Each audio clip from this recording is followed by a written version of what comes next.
snow crunched under Professor Eric's worn boots. Each breath puffed out, a white cloud in the frigid air. He pulled his thin coat tighter, but it did little to chase away the biting cold. The sun, though high in the bright sky, offered no warmth. Eric shivered. He just wanted to get home. He trudged on, his eyes on the path ahead. It was then that he stumbled, his foot catching on a hidden root. Eric fell, landing hard in the snow. A sharp pain shot up his arm. As he pushed himself up, something glittered in the snowdrift beside him. Curious, Eric brushed away the snow. A ring lay half buried. It was silver, simple, except for a strange stone on top that shimmered with an inner light. He picked it up, his fingers tingling as they brushed against its surface. The moment he slipped the ring on his finger, a jolt ran through him. The world around him seemed to blur, then sharpen. He felt different. Eric looked down at his snow-covered hand, or where his hand should have been. Instead, he saw nothing but the snowdrift. He waved his hand. It was there, but invisible against the white backdrop. The ring, he realized, made him blend in like a chameleon. School was a lonely place for Lucas. He was quiet, different, and the other kids knew it. He preferred the company of books to the chaos of the playground. It was during one lunch break, as he sat beneath his favorite oak tree, lost in a world of dragons and knights, that he met Maya. "Interesting book," a voice said from behind him. Lucas jumped, startled. Standing there, a slight smirk on her lips, was a girl he'd never seen before. She had dark, intelligent eyes and a mop of unruly black curls. She radiated an aura of quiet confidence. "I'm Maya," she said, her eyes twinkling. "I see you also have a taste for the unusual." Lucas, usually shy, found himself drawn to her easy confidence and sharp wit. They talked for hours that day, sharing secrets and dreams.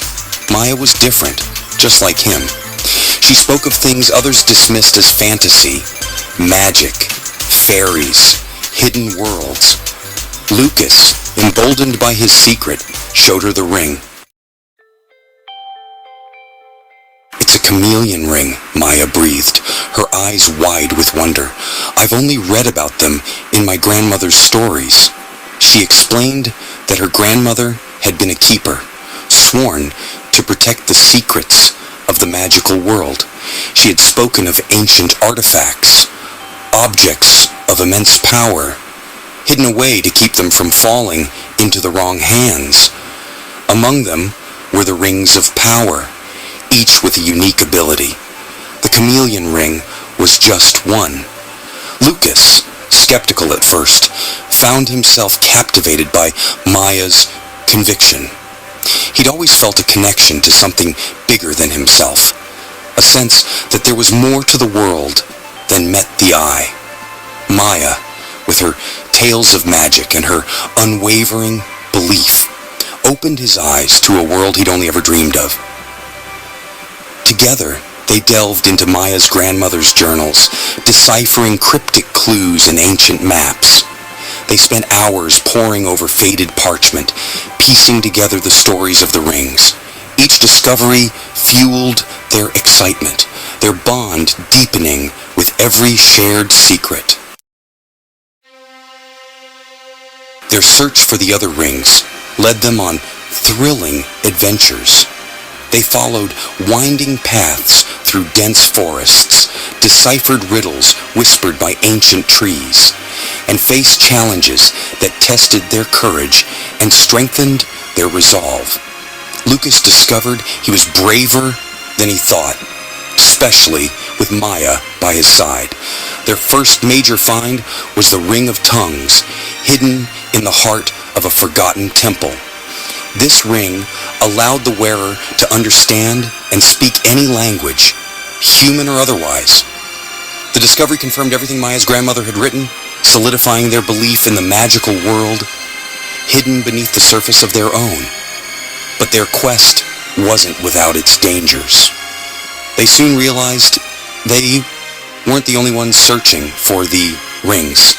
A shadowy organization, known only as the Order, sought to exploit the ring's power for their own nefarious purposes. Lucas and Maya found themselves in a race against time, determined to find the remaining rings before the Order could get their hands on them.